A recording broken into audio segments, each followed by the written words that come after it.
Hello, good day, everybody. All to all my DB friends. I am back at Brisbane in Queensland, Australia, and it's nice to be back home. As I promised in our last session, DB session for this module, Discovering Buddhism module on Tantra, I'm recording now an explanation of the Vajrasattva sadhana. And my intention here is not just to record a guided meditation session on Vajrasattva, but to use this practice as um, an example of how you approach a tantric practice and the different elements that you would find commonly in most, if not all, tantric practices. And so I hope that this would be useful. And of course, I hope that we shall get to do it again in the future in one form or another. And so let's start. So what I've done, I've done the Vajrasattva practice as a preliminary practice a couple of times, and I've done it through the Karma Kagyu lineage as a preliminary practice. My ordination teacher is Tai Siddha Rinpoche, Karma Kagyu master. And so I got the transmission for this practice, the lung for this practice from Tai Siddha Rinpoche. And Tai Siddha Rinpoche normally emphasizes the importance of getting a transmission or a lung in Tibetan. It is found all across Tibetan Buddhist tradition. And the idea is that when you get a transmission, you get it from a lineage, uninterrupted, unbroken lineage that can trace back from one master to his teacher, to his previous teacher, to his previous teacher, and hopefully all the way back to the Buddha. And as such, first of all, we have a chance of receiving a lineage that is authentic. That's very important to have authenticity in our practices. But also, as I was saying in previous sessions, we also have a net of protection that ensures that we're getting instructions from qualified teachers. And in a spiritual sense, they also say that we have the blessings of the lineage. Now, the word blessing is also found all across the Tibetan Buddhist tradition. It's also important in Tantra. And one explanation of the word blessing is to allow a transformation to occur. So we get something from a spiritual teacher or from the Buddhas, bodhisattvas and such. We have inspiration, that's maybe part of the blessing, and that allows certain transformation to occur in our mind. And so here in this practice, I'm not giving you the transmission of the lung, but I'm just saying that I got it from one of my teachers. So it is coming from an authentic source. So so that's one reason for taking up this Vajrasattva practice, or explaining it here in this context, the DB cycle, but also on top of that, the Vajrasattva practice is a very important practice, very useful practice for us as Tibetan Buddhist practitioners in general, as a means for purifying negative actions, negative karmas that we have accumulated over the years, not only in this life, but in previous lifetimes, since time without beginning and up until now. So it's a very useful component to use all throughout our spiritual practice. And so I've taken the sadhana, the practice manual, and you will find sadhanas practice manuals in all of the tantric practices that you will take up in the future. So this is a really important component, the practice manual as sadhana. And so I've taken the Tibetan version and translated it roughly into English. I apologize for grammatical mistakes or inaccuracies. But again, I'm using that as just as a means for explaining how you would approach the tantric practice. So I'm going to share it with you on the screen. So Vajrasattva meditation and recitation of the mantra. Like all practices that we undertake begins with meditating on refuge and bodhicitta. And so let's first of all spend a minute or two thinking of refuge and bodhicitta. And we can think about it based on the three principal aspects of the path.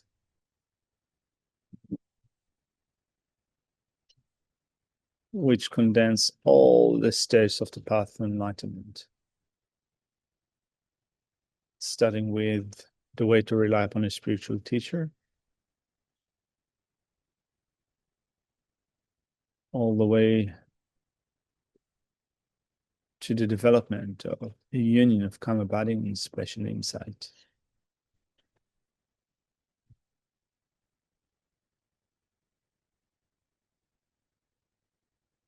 So briefly thinking of how we have found a precious human rebirth with freedoms and richnesses.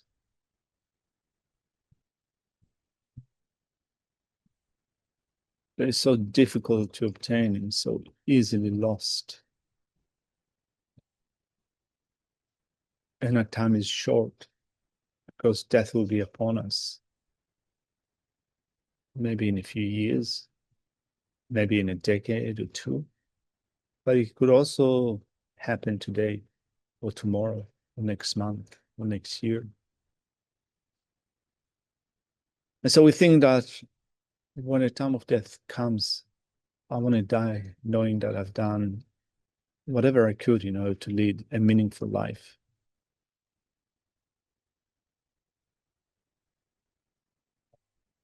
That I'm well prepared for the moment of death, and the separation between my body and my mind.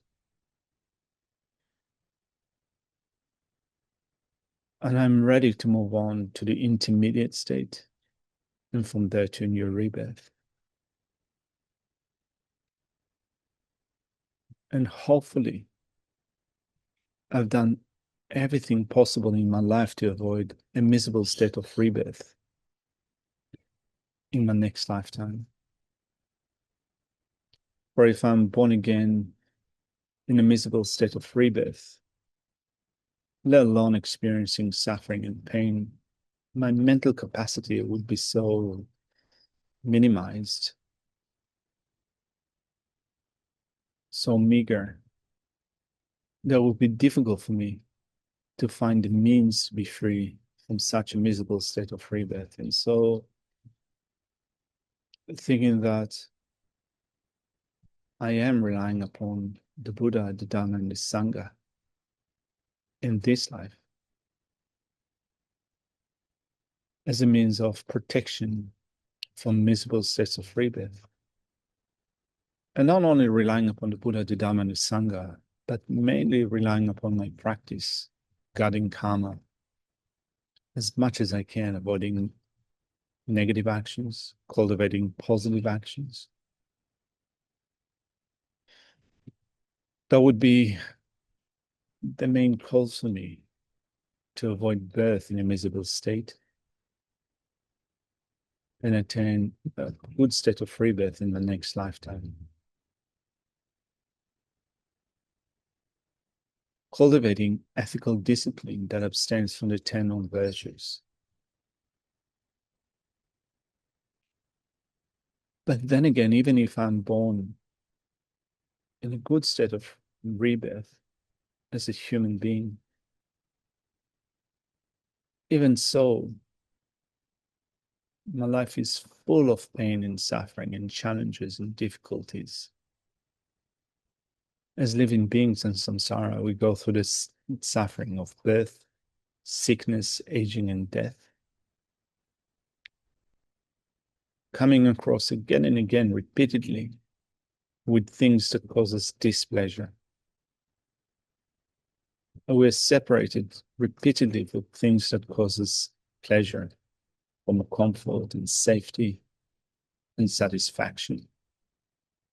And we're always looking for something without being able to find it. We're chasing rainbows.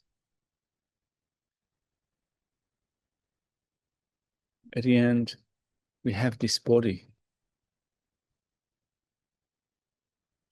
which ensures that we're going to continue to experience suffering and pain in this life. And it conditions us to suffering in future lifetimes as well. For it supports a consciousness that becomes angry, that becomes attached, that is jealous, that is proud. A consciousness that is the main contributor to suffering here and hereafter. And so long as we remain bound by ignorance, anger, and attachment, for that long, we will continue to experience suffering in samsara. And so we remind ourselves that through relying upon the Buddha, the teacher, the Dhamma, as the actual treatment, the actual refuge, the real refuge, and by relying upon the Sangha, the companionship that we keep along the way, the ones that teach us, that help us, that set an example for us, we follow the path to liberation.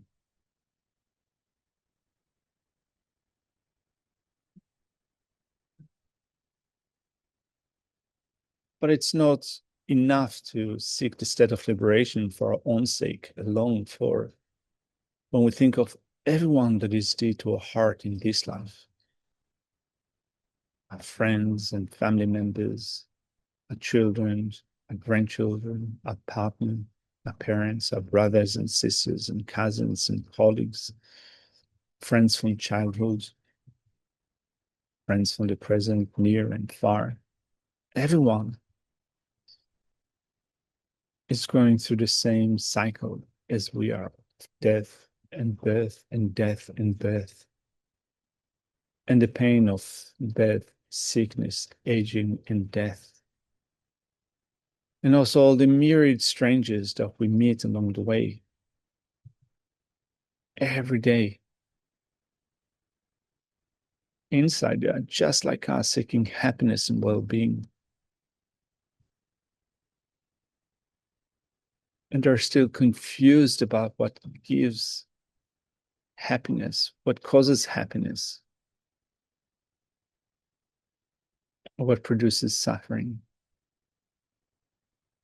And just like us, everyone else is creating further and further causes for suffering, and is undermining the causes of happiness and well-being. And needless to say that our enemies, the ones that cause us displeasure, a sense of discomfort, insecurity, just like us, they are confused. And we remind ourselves that everyone has a Buddha nature. Everyone, to remove all of their afflictive states of mind, because none of them is ingrained within the nature of the mind. Afflictions are generated, they arise forcefully and strongly when we come across certain objects that trigger incorrect mental attention. That starts the onset of afflictive states of mind. So even our enemies are bound by this process. And helplessly, they cause us pain and suffering. And so we think that in order to free everyone, ourselves and others, from this miserable cycle of existence, I have by all means to attain the state of omniscience, the state of Buddha, to know the disposition of everyone else to be able to free them from the pain and suffering. And so in order to attain the state of Buddha, again, we have to rely upon the Buddha, the teacher, not only the historical Buddha, but myriad Buddhas of the past, of the present. And we have to rely upon the Mahayana Dharma that leads to the state of Buddhahood, developing true paths and true cessations along the Mahayana path. And we have to rely upon the Mahayana Sangha, Arya Bodhisattvas, teachers from the Mahayana tradition, past and present, and we'll also continue to rely upon them in the future to become complete and perfect Buddhas. And not only that, we think that I shall do everything in my power to practice the 6 perfections and 4 ways of gatherings, or the practices of bodhisattvas. I'm committed to them to become complete and perfect Buddha. So we think to the Buddha, the Dharma, and the Supreme Assembly, I go for refuge until enlightenment. But the accumulations that gather through generosity and so forth may become a Buddha in order to benefit all sentient beings. To the Buddha, the Dharma, and the Supreme Assembly, I go for refuge until enlightenment. But the accumulations that gather through generosity and so forth may become a Buddha to benefit all sentient beings. To the Buddha, the Dharma, and the Supreme Assembly, I go for refuge until enlightenment.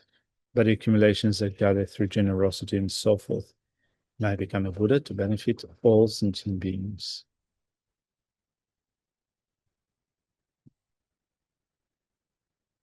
And so, first thing first, in all of our practices, we generate the mind of refuge and bodhicitta, and that ensures that whatever spiritual practice we undertake, it contributes to causes for going for refuge, and thereby it contributes to the causes of liberation and enlightenment. But even more so, we want our practice to be a Mahayana practice, and we do so through generating great compassion and bodhicitta in our heart, so that all the causes that we accumulate contributes to our own becoming of a Buddha, and even more so when we're Buddha, to the welfare, the benefit of all sentient beings. So then in the practice of Vajrasattva, it says, above my head upon a lotus and mundis is my Lama Vajrasattva. He is adorned with ornaments. His body is white, with 1 face and 2 arms. In his right hand he holds a Vajra, and in the left a bell. He is seated in the Vajra posture.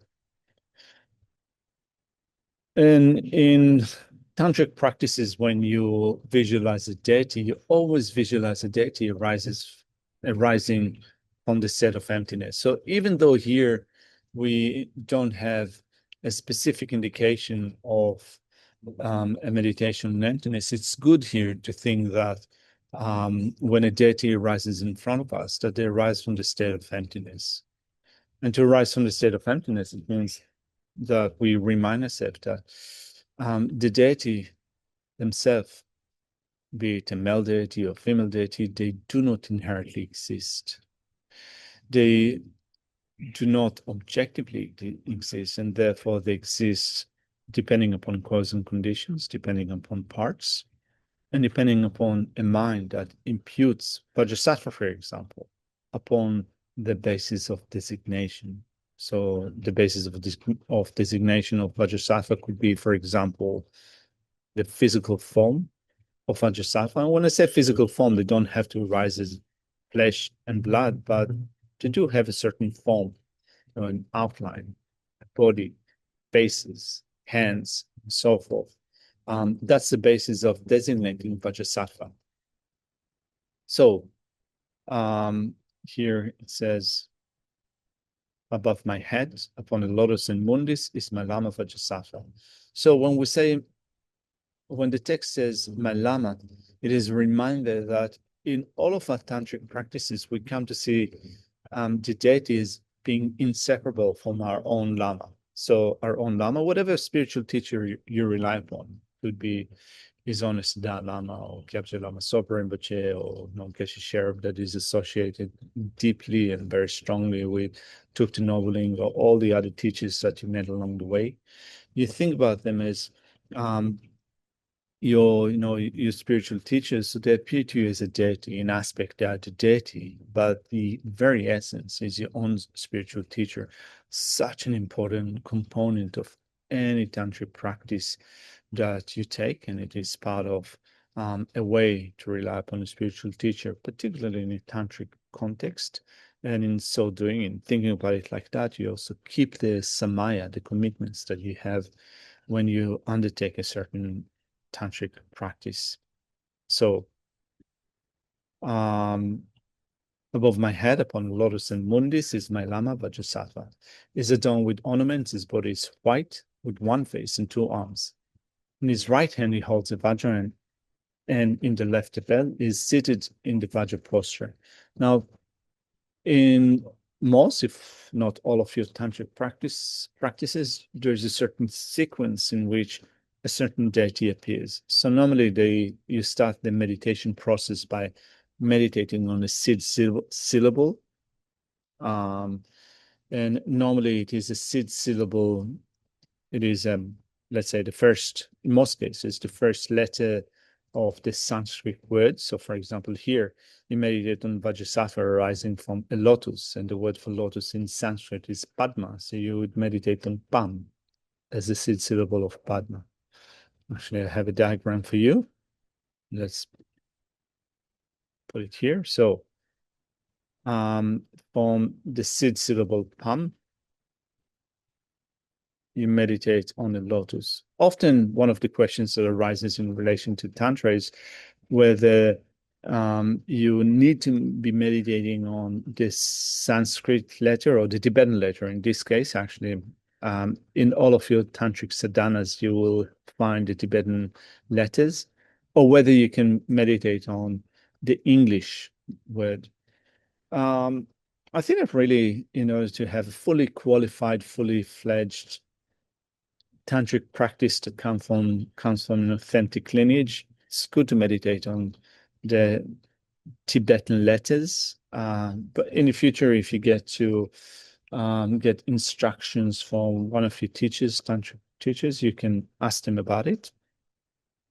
But anyway, here, Pam is the sid syllable for lotus.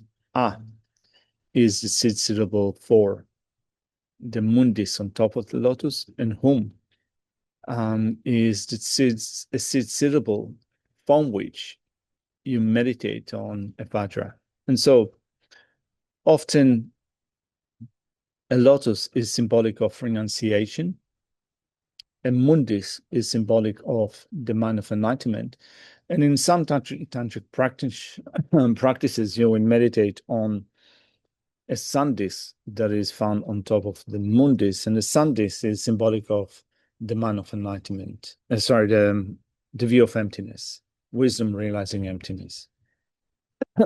Anyway, here in the practice of Vajrasattva, you meditate on a mundis, on top of which there appears the sid syllable hum. And often in tantric practices, you will then visualize rays of light emanating from the sid syllable hum, or whatever sid syllable is relevant to your tantric practice. And it performs the two purposes. One of them is making offerings to Buddhas and Bodhisattvas. And so there you say above, Buddhas and Bodhisattvas, and below, rays of light benefit all living beings. And they come back and dissolve into the Vajra. Sorry, to come back and dissolve into the sid syllable hum. Actually, let me trace back. You visualize rays of light emanating from the sid syllable hum. They dissolve back into it, and it completely transforms into the Vajra that is marked, that is held by the letter hum. And here you can visualize those rays of light emanating, benefiting Buddhas and Bodhisattvas, making offerings to Buddhas and Bodhisattvas, benefiting all sentient beings without exception, leading them to the state of Buddhahood, placing them in a state of Buddhahood. Then those rays of light gather back, dissolving to the considerable home at the hub of the Vajra. And then the Vajra transforms and becomes the full form of Vajrasattva. Right? So you have lotus, moon disk, letter home, dissolving, becoming the Vajra, performing the two purposes of making offerings to Buddhas and Bodhisattvas, benefiting all sentient beings, setting them in a state of Buddhahood, freeing them from suffering, and then becoming the full form of a deity. So we have another image of Vajrasattva here, similar to the other one. So Vajrasattva is adorned with ornaments. Often you have the crown ornament of the Sambhogakaya form, symbolizing the five Buddhas, the five Dhyana Buddhas, the five Buddha lineages. Each one of the five Buddha lineages is associated with a purification of one of the five aggregates, purification of one of the five poisons, complete purification, complete transformation into an exalted wisdom. So you might study that further on when you look more deeply into tantric practice, but that's symbolic of this crown ornament of a deity. You have earrings and necklaces, armlets, bracelets, anklets, and so forth. They are symbolic of the six perfections. So each of the elements in a tantric practice will have its own symbolic meaning. Also, a Vajra and bell here in the practice of Vajrasattva symbolize for us method and wisdom. Right? So we always have to combine method and wisdom into our practices. And we also spoke about it in this module, the different levels of method and wisdom in the sutra system and in the tantric system. So you think about all of them in your tantric practice. And this is the figure that is seated here in front of you. Now, as I said in our meetings, when you receive an empowerment, you have a permission to meditate on yourself as a deity. If you haven't received an empowerment, it's not okay to visualize yourself as a deity. So here we have a front generation, just a front generation, right? So we can do such meditation if we haven't received an empowerment, because we're not generating ourselves as a deity. So going back to the sadhana, here, since we're meditating on Vajrasattva, we're doing so in relation to the four opponent powers, which are crucial, they're indispensable for any practice, all practices of purification. So when we meditate on the four powers, we have to meditate on the power of the basis, and it's normally refuge and bodhicitta. So we've done it at the beginning of the practice. We have a basis covered here for the power of the basis. Then the power of regret. Here we have to meditate on all the negative actions, all faults that we have accumulated since time without beginning, all of our faults, all of our obscurations and violations and vows and commitment. Particularly, I think that to keep it more simple and less intimidating, we can think that definitely in this life we have accumulated quite a lot of negative actions, because our mind has been controlled by afflictive states of mind. We cannot help ourselves. No, we cannot completely avoid negative actions, because so long as our mind is controlled by ignorance, by anger, by attachment, by jealousy, by pride, directly and indirectly, we will perform negative actions. We cannot help it. But luckily, we have a process of purification such as this, in which we employ the four powers of the antidote, that we, using which we can lay down our negative actions, we can confess and purify them. So we feel a deep sense of regret for all negative actions that we have created in this life, but also in previous lifetimes, since time without beginning and up until now.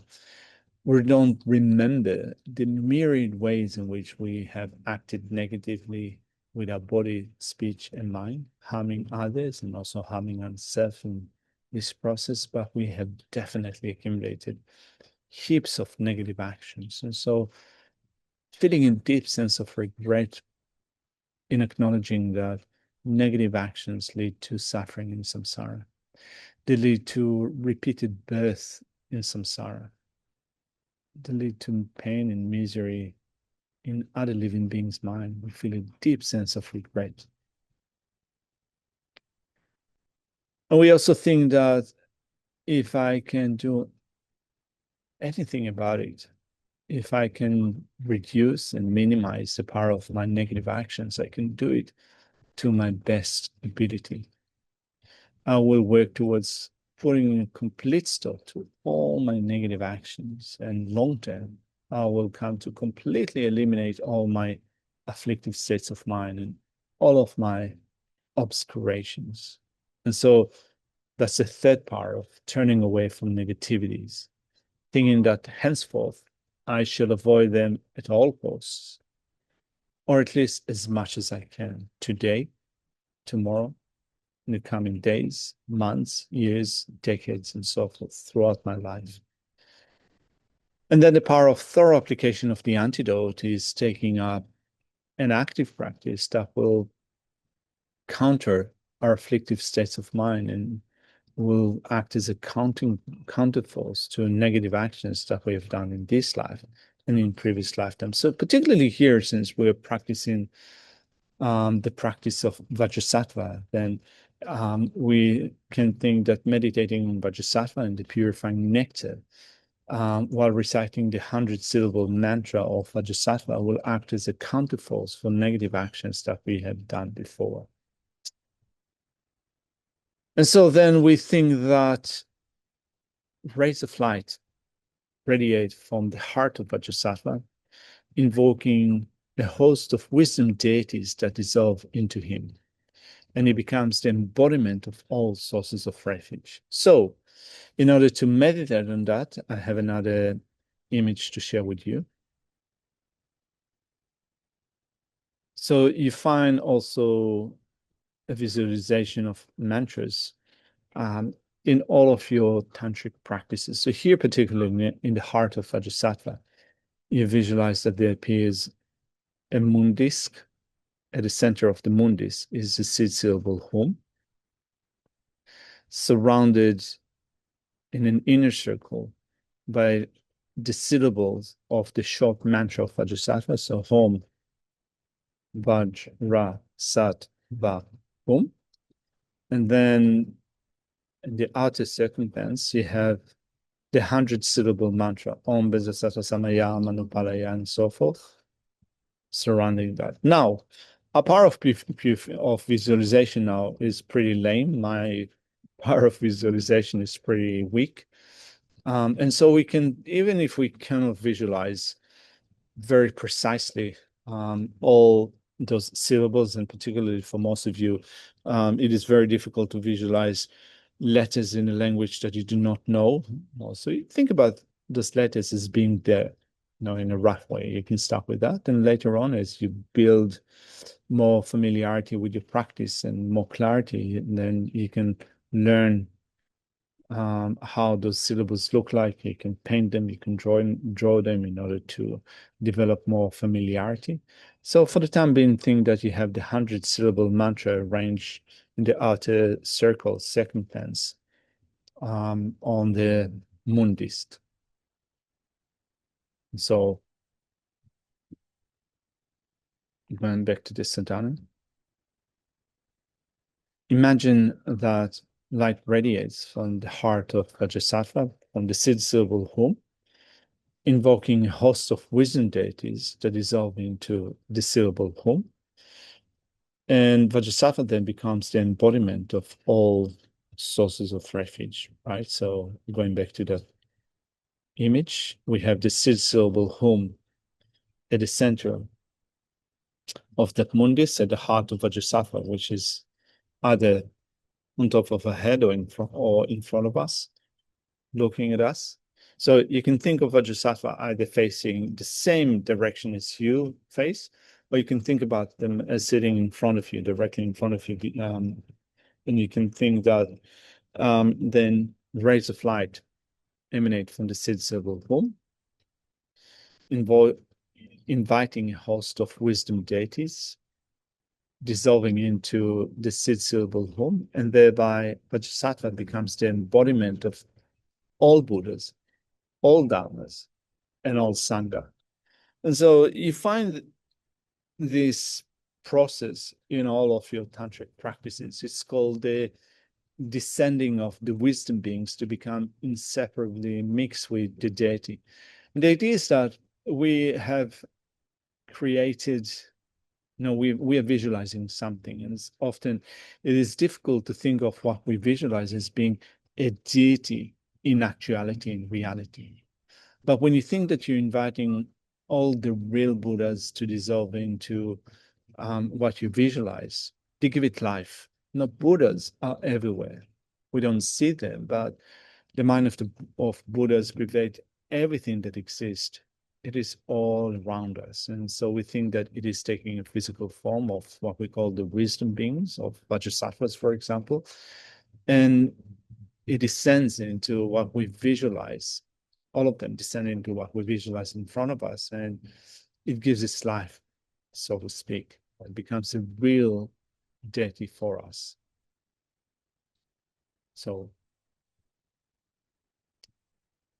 having meditated on them, Vajrasattva becoming the embodiment of all sources of refuge, we make requests. Lama Vajrasattva, pray that the accumulation of negativities, obscuration, faults, and downfalls of myself and on all sentient beings, limitless like space, are entirely cleansed and purified. So having made such supplication, such request to Vajrasattva, we think that through my supplication, the syllable whom appears within Vajrasattva's heart, and we visualize that mundis and the seed syllable of Vajrasattva, encircled by the 100-syllable mantra from which a stream of nectar continuously pours, entering my body through my crown aperture. It completely fills my body, purifying entirely all negativities, obscurations, faults, and downfalls. So this is the main part of thorough purification, or thorough application of the antidote. And as we visualize that it completely fills our body, purifying entirely all our negativities, obscurations, faults, and downfalls, we recite the 100-syllable mantra as many times as we can while visualizing the purification. Now, one thing to say about a recitation of mantras. The original form of mantra is Sanskrit, the Sanskrit language. And over the centuries, the way of pronouncing Sanskrit in Tibetan language has changed. So you see things written in English, because we are English-speaking people. The way that Tibetans pronounce them is different, and even more so the way that they are pronounced in the original language is different. So instead of Vajra, for example, Tibetans say often benza. The letter V doesn't exist in Tibetan language. So rather than V, sometimes they say B. So instead of Vajra, they say benza. You have a combination of letters in Tibetan that produces combinations that produce new sounds. So instead of Vajra, they say benza. And likewise, they mispronounce or pronounce differently. Mispronounce is a sort of accusation, maybe. They pronounce it differently. Other combinations of letters. So how would you pronounce it? Well, often many teachers say that since you have the blessings of the lineage that is there for centuries, and many enlightened masters, realized masters, have attained realizations using such recitations, then my guess is that it's best to recite it in the way that you hear it from your spiritual teacher. So I got these teachings from Tai Situ Rinpoche. So the way that it is often recited is Om Benzasato Samaya Manupalaya Benzasato Tenupa Tito Dito Mebawa Sudukaya Mebawa Subochaya Mebawa Anuraktu Mebawa Sawa Sedimenta Yatsa Sawa Kama Tsutsame Tsitan Shiriya Puruhum Haha Haha Ho Bhagawan Sawa Tatagata Benza Mamemutsa Benza Baba Maha Samaya Sa Doha. So probably I also mispronounce it, probably a little different to how Situ Rinpoche pronounces it. Situ Rinpoche comes from Eastern Tibet, so he has his own pronunciation. When you listen to teachers coming either from the exiled community in India, the ones that grew up in India, or other teachers that came from other parts of Tibet, they will have their own accent, their own way of pronouncing it. Anyway, here you repeat the 100-syllable mantra as many times as you can, or at least, maybe you can do it 21 times a day if you are taking up the practice of Vajrasattva as a regular practice of purification. And you use a mala in order to count the number of mantras. And so a mala, by the way, in your tantric practice is a counter. It's not a modern day counter. Now, by the way, you have digital counters that you can use, particularly if you take up practices of making prostrations. It's way easier to count prostrations using a digital thumb or finger counter than using a mala. Anyway, so you count your recitation. Om Benzasato Samaya Manupalaya Benzasato Tenapa Tito Dida Mebawa Sudukaya Mebawa Supuchaya Mebawa Anurakta Mebawa Sawa Sedimenta Yasa Sawa Kama Tutsame Chita Shiriyam Kuru Hum Haha Haha Ho Bhagawan Sawa Tatagata Benzamanamuta Benzabhava Maha Samaya Sa Do Ha.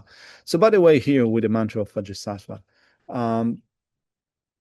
since the one that I've done in my preliminaries based on teachings with Tai Situ Rinpoche, it's very common in the Common Kagyu tradition. It finishes with Sado Ha, whereas in the Gelug tradition, you have an additional pet syllable at the end. So I'm saying that because you might get teachings from other teachings within the network of the FBMT or the Gelugpa tradition. So it's not that one of them is right and the other one is wrong. It's more just different lineages. Both of them are legitimate and accurate mantras of Vajrasattva.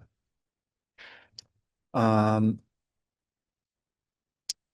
so you do this recitation as much as you can.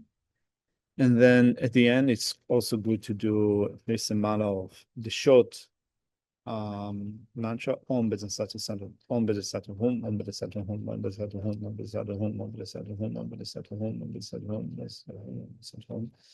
It's either Bodhisattva or sometimes Bodhisattva, capital O, Bodhisattva Hum, Bodhisattva Hum, Bodhisattva Hum, Bodhisattva Hum, Bodhisattva Hum, Bodhisattva Hum. They do it 108 times. And so actually, since we're doing it together, let's spend maybe a minute or two doing the long mantra. And as you recite the long mantra, think of rays of light and nectar descending from Vajrasattva, entering your body through your crown,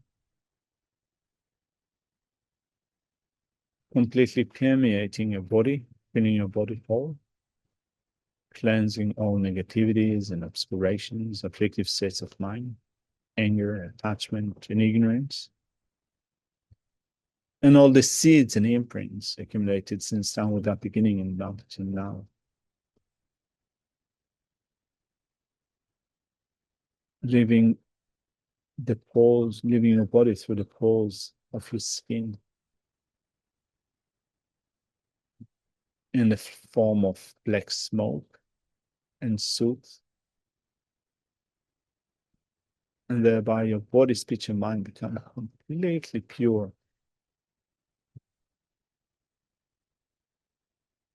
So that you no longer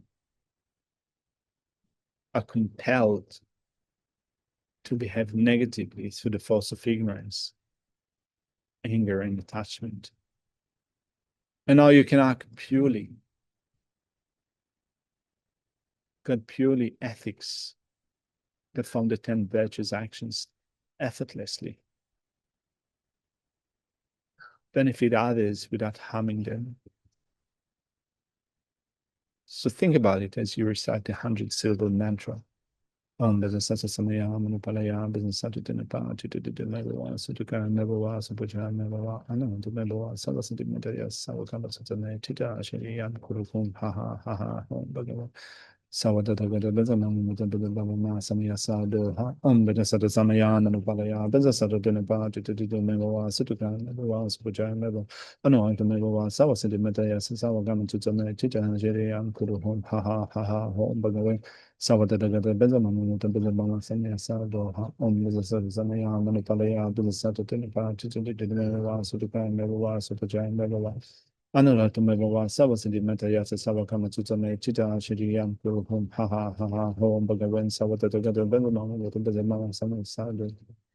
Benzasato Samaya, Manupalaya, Benzasato Tenuka, Tito de Jambela, Suduka Medawa, Sutuka Medawa, Anurak Medawa, Sawasidi Medea, Savagama Sutame, Shita Shiriam, Kurupum, Home, Bagawan, Sawata, the Gata Bezanama, Bezaban, Samaya Sado, Benzasato Samaya, Manupalaya, Benzasato Tenuka, Medawa, Suduka Medawa, Supacha Medawa, Anuak Medawa, Sawasidi Medea, Savagama Sutame, Chita Shiriam, Kurupum.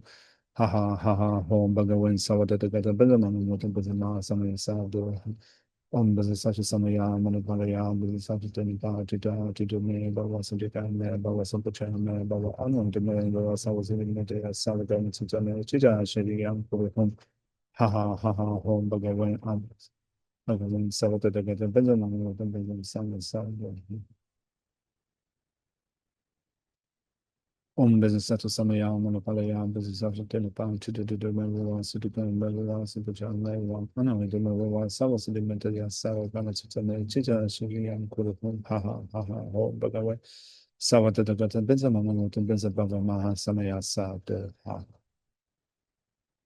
Bezasato Home, Bezasato Home, Bezasato Home, Bezasato Home, Bezasato Home, Bezasato Home, Bezasato Home. And we can continue to visualize rays of light and stream of nectar flowing from Vajrasattva, purifying our body, speech, and mind, becoming pure.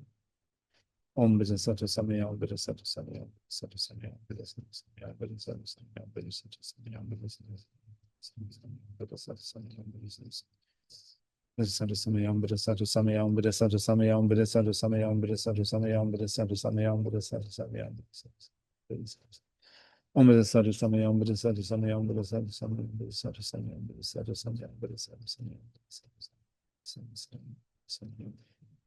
Bezasato Samayam, Bezasato Samayam, Bezasato Samayam,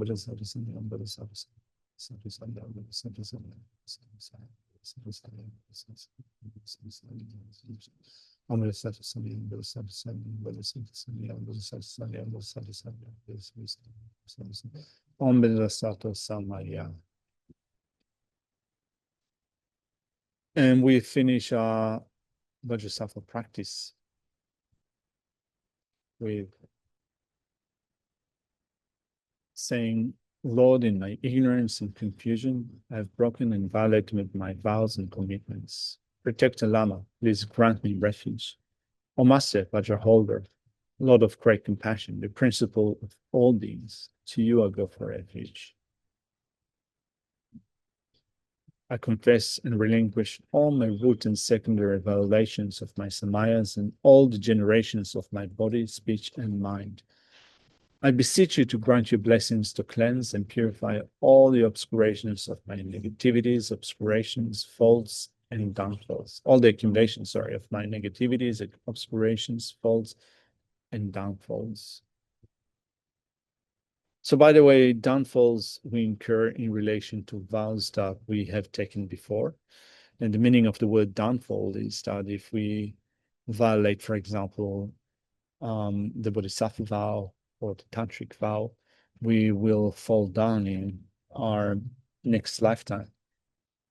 to a miserable state of rebirth if we do not quickly purify, if we do not purify, let's say, then negative action that we have done, if we do not take means to, we do not make amends to violations of our vows and commitments. And so having made such supplications and having confessed, having done a practice, we visualize at the end of our practice that Vajrasattva is pleased with us, pleased with me. They melt into light. Right? So think that Vajrasattva in front of you is melting into light from the extremities, from the top of the head of Vajrasattva and the soles of his feet towards the center, towards the heart of Vajrasattva, melting into light.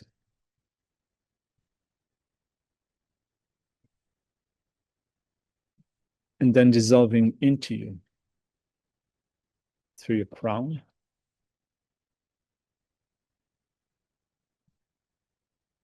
And becoming inseparably mixed with you. And as Vajrasattva is inseparable from your own root lamas, think that now your root lama is, and all of your lamas are inseparably mixed with your body, speech, and mind.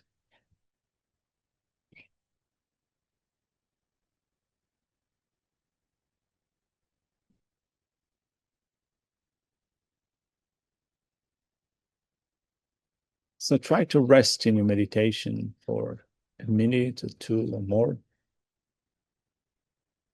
in thinking of how your root teacher, your lamas, Vajrasattva, is blessing your body, speech, and mind.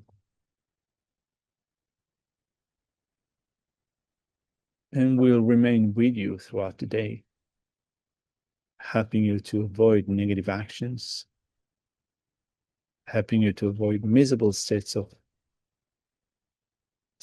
mind, afflictive states of mind.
So thank you very much, people.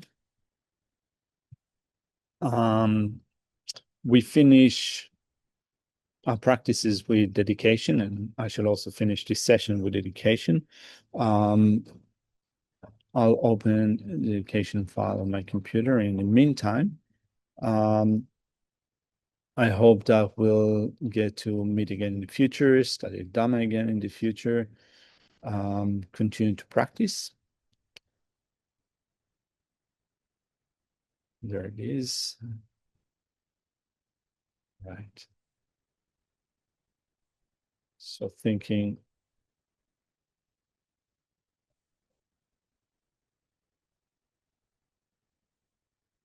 that may the supreme jewel bodhicitta, that is not a reason, arise and grow. And we can also think of the other principal aspects of the path. May renunciation, that is not a reason, arise and grow. May bodhicitta, that is not a reason, arise and grow. And may the view of emptiness, that is not a reason, arise and grow. And may that which is a reason not diminish, but increase more and more. Due to the merits of these virtuous actions, may I quickly attain the state of a Guru Buddha and lead all living beings without exception into that enlightened state. We also dedicated for the long life of His Holiness the Dalai Lama and all of our spiritual teachers. In a land encircled by snow mountains, you're the source of all happiness and good. All powerful Chenrezig Tenzin Gyatso, may your remanent samsara ends. Several of the Snowland teachings and transmigratory beings will make extremely clear the path of this unification of emptiness and compassion. To the Lotus Holder, Tenzin Gyatso, I beseech, may all your holy wishes be spontaneously fulfilled. And so thank you very much.